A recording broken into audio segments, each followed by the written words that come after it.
샬롬, 반갑습니다. 서차원 목사입니다. 나라가 어수선해서 예배에 집중하기가 어렵습니다. 그러나 그런 만큼 우리가 더 예배에 집중하며 하나님의 도우심을 구할 수 있기를 바랍니다. 이 시간 우리가 하나님의 은총을 바라며 조용히 기도하는 마음으로 예배 드리겠습니다.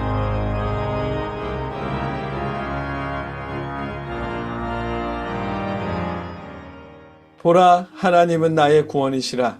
내가 신뢰하고 두려움이 없으리니 주 여호와는 나의 힘이시며 나의 노래시며 나의 구원이심이라. 그러므로 너희가 기쁨으로 구원의 우물들에서 물을 기르리로다. 그날에 너희가 또 말하기를 여호와께 감사하라. 그의 이름을 부르며 그의 행하심을 만국 중에 선포하며 그의 이름이 높다 하라. 아멘. 하나님, 우리가 하나님의 도우심을 구하며 하나님께 예배합니다. 어수선한 나라, 어수선한 마음 속에서 하나님을 바라며 예배합니다.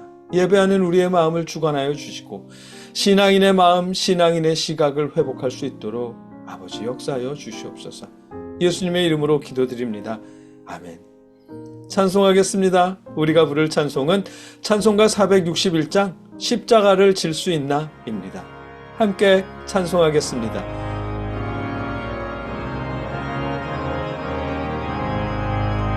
십자가를 질 수 있나 주가 물어보실 때 죽기까지 따르오리. 성도 대답하였다. 우리의 심령 주의 것이니 주님의 형상 만드소서. 주인도 따라 살아갈 동안 사랑과 충성을 바치우리다. 너는 기억하고 있나 구원받은 강도를. 그가 회개하였을 때 낙원 허락받았다. 우리의 심령 주의 것이니 주님의 형상 만드소서.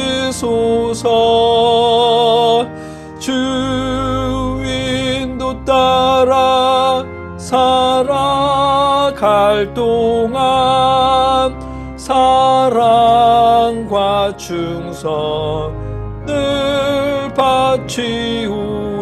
바치우리다.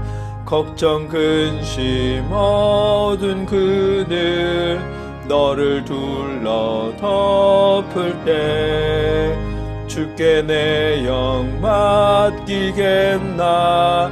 최후 승리 믿으며 우리의 심령 주의 것이니 주님의 형상 만드소서.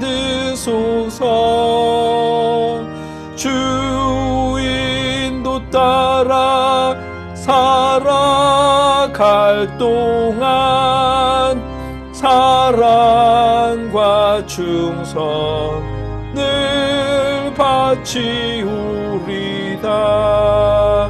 이런 일 다 할 수 있나 주가 물어보실 때 용감한 자 바울처럼 선뜻 대답하리라.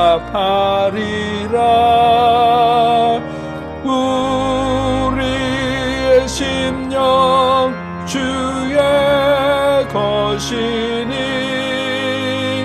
주님의 상 만드소서. 주인도 따라 살아갈 살아갈 동안 사랑과 충성을 바치우리다.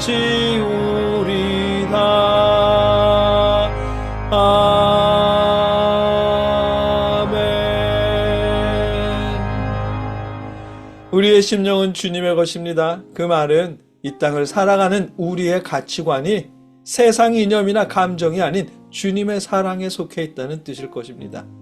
이제 우리가 주님의 사랑으로 이웃과 형제자매와 부모님, 개척교회와 선교사님들을 통해 하나님께 드린 예물을 놓고 함께 봉헌 기도하겠습니다. 누구든지 너희가 그리스도에게 속한 자라 하여 물 한 그릇이라도 주면 내가 진실로 너희에게 이르노니 그가 결코 상을 잃지 않으리라. 아멘. 하나님, 우리가 주님의 사랑으로 이웃들과 은혜를 나눴습니다. 적은 예물들을 나눴을지라도 하나님 받아주시옵소서. 더 많은 것으로 나눌 수 있도록 우리 마음과 형편을 주관하여 주시옵소서. 예수님의 이름으로 기도드립니다. 아멘. 계속해서 우리와 이웃들을 위해, 나라를 위해 함께 기도하겠습니다. 여러분의 목소리로 여러분의 자리에서 각자 기도하시고 주기도문으로 기도를 마치겠습니다. 함께 기도하겠습니다. 사랑의 아버지 하나님,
기도드립니다. 아멘. 하늘에 계신 우리 아버지, 아버지의 이름을 거룩하게 하시며 아버지의 나라가 오게 하시며 아버지의 뜻이 하늘에서와 같이 땅에서도 이루어지게 하소서. 오늘 우리에게 일용할 양식을 주시고 우리가 우리에게 잘못한 사람을 용서하여 준 것 같이 우리 죄를 용서하여 주시고 우리를 시험에 빠지지 않게 하시고 악에서 구하소서. 나라와 권능과 영광이 영원히 아버지의 것입니다. 아멘. 나라가 참 많이 어수선합니다. 정말이지 마음이 아픕니다. 예배고 뭐고 당장은 거리로 뛰쳐나가서 무언가는 행동해야 할 것처럼도 여겨집니다.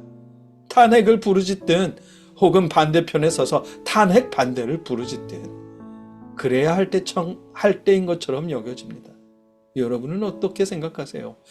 국민의 한 사람으로서 탄핵을 외치는 것, 그게 우리의 일일까요? 아니면 탄핵 반대를 외치는 일이 국민의 역할일까요?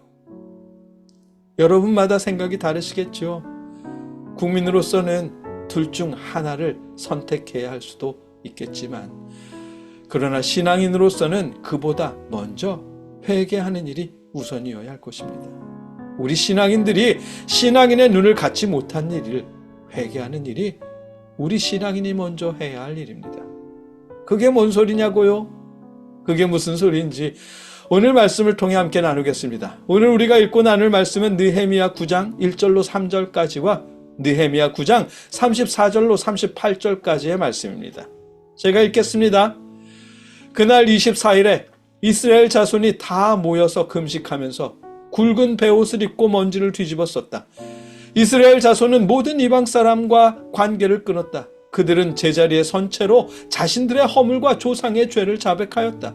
모두들 제자리에서 일어나서 낮에 4분의 1은 주 하나님의 율법책을 읽고 또 낮에 4분의 1은 자기들의 죄를 자백하고 주 하나님께 경배하였다. 우리의 왕들과 대신들과 제사장들과 조상들은 주님의 율법을 따르지 않았습니다. 주님의 계명에 귀를 기울이지도 않고 타 이르시는 말씀도 듣지 않았습니다. 그들은 나라를 세우고 주님께서 베푸신 큰 복을 누리면서도 눈앞에 펼쳐주신 넓고 기름진 땅에 살면서도 주님을 섬기지도 않고 악한 길에서 돌이키지도 않았습니다. 그러나 보십시오. 오늘 이처럼 우리는 종살이를 합니다. 다른 곳도 아니고 좋은 과일과 곡식을 먹고 살라고 우리 조상에게 주신 바로 그 땅에서 우리가 종이 되었습니다. 땅에서 나는 풍성한 소출은 우리의 죄를 벌하시려고 세운 이방 왕들의 것이 되었습니다. 그 왕들은 우리의 몸뚱이도 우리의 가축도 마음대로 부립니다. 이처럼 우리는 무서운 고역을 치르고 있습니다. 이 모든 것을 돌이켜 본 뒤에 우리는 언약을 굳게 세우고 그것을 글로 적었으며 지도자들과 레위 사람들과 제사장들이 그 위에 서명하였다. 아멘. 본문은 남유다가 멸망하고 대략 100여 년이 지났을 때의 일입니다. 페르시아에서 돌아온 유다 총독 느헤미야가 유다의 백성들과 함께 예루살렘 성을 재건축하고 나서 하나님 앞에 드린 고백이고 회개의 기도입니다. 그들의 고백은 남유다의 멸망이, 이스라엘의 멸망이 자신들 때문이라는 것입니다. 자신들이 하나님의 율법을 지키지 않았기 때문에, 자신들의 시선이 우상을 향해 있었기 때문에 나라가 멸망했다며 회개하고 있는 것입니다. 놀라운 일입니다. 유다가 바벨론에게 멸망당한 건 지금 기도하는 사람들이 태어나기 전의 일이거든요. 그런데도 나라가 멸망하고 지난 100여 년 동안 주권을 잃어버렸던 이유가 자신들 때문이라는 것입니다. 왕이나 정치인들만 잘못해서가 아니라 모든 사람들이 하나님의 말씀을 지키지 않았기 때문이라는 것입니다. 특히 누구보다 하나님께 순종해야 할 제사장들까지 하나님의 말씀을 지키지 않고 우상을 섬겼기 때문에, 그래서 나라가 멸망했다며 회개하는 것입니다. 정말 놀라운 고백입니다. 이런 모습이 나라를 사랑하는 신앙인들의 모습이어야 할 것입니다. 이런 놀라운 회개를 이끌어낸 느헤미야가 어떤 사람인지 여러분은 아시나요?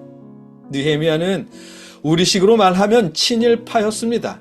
유대인이면서 유다를 점령하고 있는 페르시아 왕의 술관원이었거든요. 그 당시 술관원이란 왕이 마시는 술에 독이 있는지 없는지를 감시하는 역할이었습니다. 왕의 독사를 방지하기 위한 최종 관문이 술관원이었습니다. 다르게 말하면 술관원만 매수하면 왕을 독살할 수 있었다는 의미이기도 합니다. 그런 만큼 왕에게 충성을 다하는 사람만 술관원이 될 수 있었습니다. 유대인인 느헤미야가 페르시아 왕의 술관원이 될 수 있었다면 페르시아 왕에게 얼마나 충성을 다했을까요? 일본 강점기 때 조선 사람으로서 천황의 술관원이 될 수 있었다면 그가 일본 왕에게 얼마나 충성을 다했을지 뻔한 일이잖아요. 느헤미야는 그런 사람이었습니다. 페르시아파요, 매국노라는 욕을 들어도 싼 그런 사람이었습니다. 그래서인지 실제로 느헤미야가 예루살렘 성을 재건하지 못하도록 그를 암살하려는 사람들도 있었습니다. 느헤미야를 함정에 빠뜨려 모함하려던 제사장과 예언자 등 사제단도 있었고요. 하나님의 계획하심은 보지 않고 자신들의 시각을 따라서 행동했던 사제들인데도 그랬던 사람들이 있었습니다. 그들의 계획이 성공했더라면 예루살렘 성은 재건하지 못했을 것입니다. 이스라엘은 회복하지 못했을 것이고요. 그러나 하나님은 느헤미야가 페르시아에 얼마나 충성했는지 그런 일들에는 관심을 두지 않으셨습니다. 오직 하나님을 경외하는 그의 신앙만을 강조하셨습니다. 느헤미야가 술관원이 될 수 있었던 것은 그가 하나님께 기도해서 그렇게 되었다고 말씀하셨고, 그가 유대의 총독으로 부임한 것도 느헤미야가 하나님께 기도했기 때문에 가능했던 일이라고 성경은 말씀합니다. 그가 유대인들을 동원해서 예루살렘 성을 재건한 것 역시 하나님께 기도했기 때문이고 하나님께서 도우셨기 때문이라고 말씀하십니다. 성경은, 하나님은 느헤미야가 페르시아파냐 유대파냐 이런 것을 보지 않으셨습니다. 그가 물질을 숭배하느냐 성공을 지향하느냐 아니면 하나님께 신실하느냐 그것만을 보셨습니다. 느헤미야가 하나님을 향해 얼마나 신실한 사람인지를 보셨고, 자신의 성공과 권력보다 나라와 국민을 위해 얼마나 기도하며 최선을 다하는 사람인지 그런 것을 보셨습니다. 이것이 성경의 관점이고 정치를 대하는 신앙인의 시각이어야 할 것입니다. 대한민국의 국민 중에서 기독교인이 그 숫자가 31%라고 합니다. 개신교가 20%고 천주교가 11%랍니다. 2023년 기준입니다. 그런데 정치를 대하는 일에서 신앙인들은 여전히 하나된 목소리를 내지 못하고 있습니다. 하나님을 왕이요 창조주라고 고백하는 교회들과 신앙인들조차 여전히 지역 감정과 색깔 논리에 사로잡혀서 무조건 하나의 정당만을 지지하고 있습니다. 아무리 잘못을 저질렀어도 자신이 지지하는 정당은 늘 옳다고 주장하고 자신이 지지하지 않는 정당은 무조건 타락한 정치 집단이라며 매도하고 있습니다. 신앙인들조차, 목사님들조차, 사제들조차 하나님의 말씀 성경의 시각이 아니라 오랜 감정과 이념에 사로잡혀서 정치를 바라보고 있습니다. 이런 신앙인들의 시각을 회개하는 일이 우리 신앙인이 먼저 해야 할 일입니다. 하나님의 말씀이 아닌 감정과 이념에 사로잡혀 있는 신앙인들의 마음을 회개하는 일이 우리가 먼저 해야 할 일입니다. 우리 신앙인들이 신앙인의 시각을 회복해야, 그래야 국민의 31%나 되는 신앙인들의 눈치를 보느라 정치인들이 더 이상 친일파니 공산당이니 하면서 색깔 논리와 진영 싸움으로 갈라치게 하는 일은 멈추게 될 것입니다. 어수선한 이 시국에 우리 신앙인이 해야 할 일은, 나라를 위해 우리 신앙인들이 해야 할 일은 신앙인의 시각을 갖지 못한 걸 회개하는 일이고 신앙인의 시각을 회복하는 일이며 신앙인의 시각으로 정치인을 선출하는 일일 것입니다. 함께 기도하겠습니다. 사랑의 하나님, 국민의 31%나 되는 우리 신앙인들이 여전히 지역 감정과 색깔 논리에 사로잡혀 있는 걸 회개합니다. 회복시켜 주시옵소서. 신앙인의 눈으로 정치를 바라보게 하시고 바른 가치관으로 좋은 정치인을 뽑을 수 있도록 역사하여 주시옵소서. 예수님의 이름으로 기도드립니다. 아멘.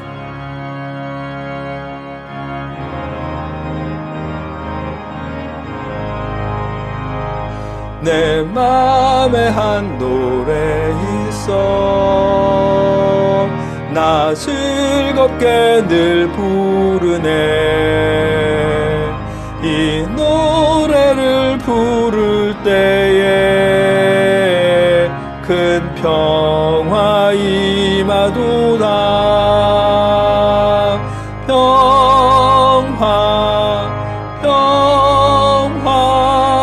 하나님 주신 선물, 그 놀라운 주의 평화 하나님 선물일세. 이제는 우리를 위해 십자가에 죽으신 예수 그리스도의 크신 은혜와 우리를 구원하시기 위해 독생자를 보내주신 아버지 하나님의 무한하신 사랑하심과 우리에게 믿음을 주시는 성령님의 역사심이 하나님을 의지하는 모든 자녀들과 늘 함께 하시기를 주님의 이름으로 축원하옵나이다. 아멘.